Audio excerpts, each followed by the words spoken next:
Nehemiah chapter 13, verse 1. On that day they read in the book of Moses in the audience of the people, and therein was found written that the Ammonite and the Moabite should not come into the congregation of God forever, because they met not the children of Israel with bread and with water, but hired Balaam against them, that he should curse them. Howbeit our God turned the curse into a blessing. Now it came to pass, when they had heard the law, that they separated from Israel all the mixed multitude. And before this, Eliashib the priest, having the oversight of the chamber of the house of our God, was allied unto Tobiah. And he had prepared for him a great chamber, where aforetime they laid the meat offerings, the frankincense, and the vessels, and the tithes of the corn, the new wine, and the oil, which was commanded to be given to the Levites, and the singers, and the porters, and the offerings of the priests. But in all this time was not I at Jerusalem. For in the 32nd year of Artaxerxes king of Babylon came I unto the king, and after certain days obtained I leave of the king.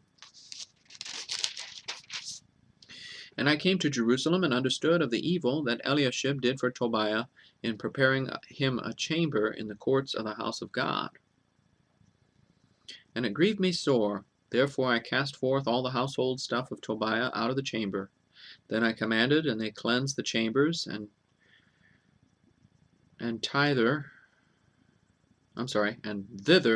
brought I again the vessels of the house of God with the meat offering and the frankincense. And I perceived that the portions of the Levites had not been given them, for the Levites and the singers that did the work were fled every one to his field. Then contended I with the rulers, and said, Why is the house of God forsaken? And I gathered them together, and set them in their place. Then brought all Judah the tithe of the corn, and the new wine, and the oil, unto the treasuries. And I made treasuries over the treasuries, Shelemiah the priest, and Zadok the scribe, and of the Levites Pedaiah. And next to them was Hanan the son of Zaccur, the son of Mattaniah, for they were counted faithful, and their office was to distribute unto their brethren. Remember me, O my God, concerning this, and wipe not out my good deeds that I have done for the house of my God, and for the offices thereof. In those days saw I in Judah some treading winepresses on the Sabbath, and bringing in sheaves, and lading asses, as also wine, grapes, and figs, and all manner of burdens, which they brought into Jerusalem on the Sabbath day. And I testified against them in the day wherein they sold victuals. There dwelt men of Tyre also therein, which brought fish, and all manner of ware, and sold on the Sabbath unto the children of Judah and in Jerusalem. Then I contended with the nobles of Judah, and said unto them, What evil thing is this that ye do, and profane the Sabbath day? Did not your fathers thus? And did not our God bring all this evil upon us and upon this city? Yet ye bring more wrath upon Israel by profaning the Sabbath. And it came to pass that when the gates of Jerusalem began to be dark before the Sabbath, I commanded that the gates should be shut, and charged that they should not be opened till after the Sabbath. And some of my servants sat I at the gates, that there should no burden be brought in on the Sabbath day. So the merchants and sellers of all kinds of ware lodged without Jerusalem once or twice. Then I testified against them, and said unto them, Why lodge ye about the wall?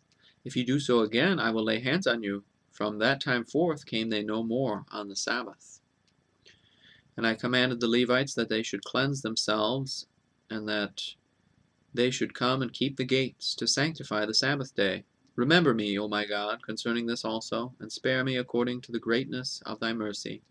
In those days also saw I Jews that had married wives of Ashdod, of Ammon, and of Moab.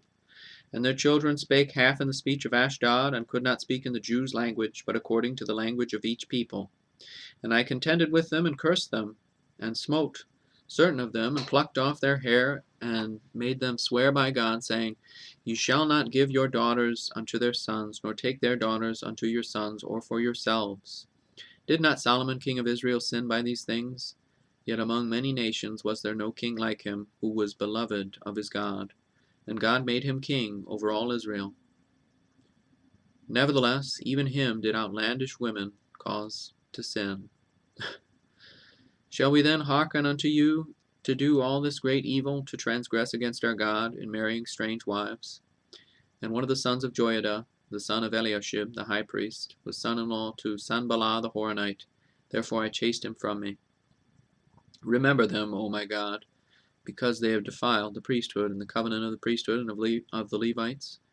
Thus cleansed I them from all strangers, and appointed the wards of the priests and the Levites, every one in his business, and for the wood offering at times appointed, and for the first fruits. Remember me, O my God, for good.